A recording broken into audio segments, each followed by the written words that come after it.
Наредната недела законот за јазиците најверојатно повторно ќе се отвори во собранието. Кој ден ќе продолжи седницата на која е третото читање на овој закон ќе се одлучува на редовната координација кај спикерот Џафери во понеделник. Предвид доаѓаат среда или четврток за да се избегне вторникот 27 кога се закажани се македонски протести за заштита на името на државата и на идентитетот. Од ДУИ доаѓаат неофицијални најави дека не треба повеќе да се одолговлекува. За нив тоа е завршена работа која треба да финишира со гласање на најмалку 61 пратеник без било какви интервенции во текстот.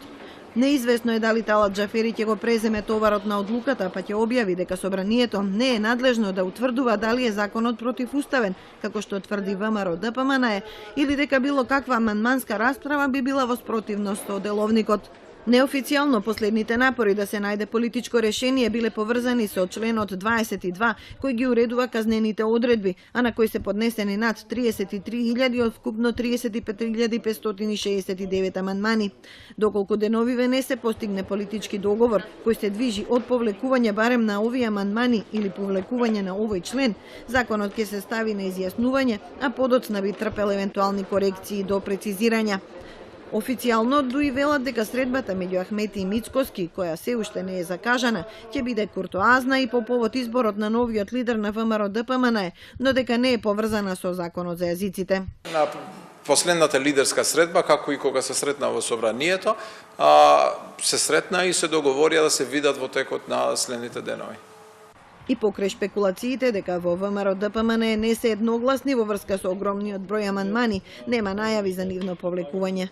Секој амандман треба да се разгледа, бидејќи се сите исправно поднесени и сите се веќе евидентирани во собраниската архива. Било какво изигрување на таа расправа и по однос на амандманите ќе значи продолжување на кршење на деловникот и тоа ќе значи дека политичкиот договор за законот за двојазичност е поважен од Уставот на Република Македонија. Партиите од владеачкото мнозинство на координацијата може да се договорат и да не го брзаат законот за јазици до одржувањето на средбата во куќата на Жан Моне близу Париз. Диалогот, инициран од неколку европратеници, беше одложен од јануари за март. Треба да се разговара за деловникот, етичкиот кодекс на пратениците и за реформските закони, но не е исклучено да се додаде и точката закон за јазици, доколку сите партии прифатат да учествуваат.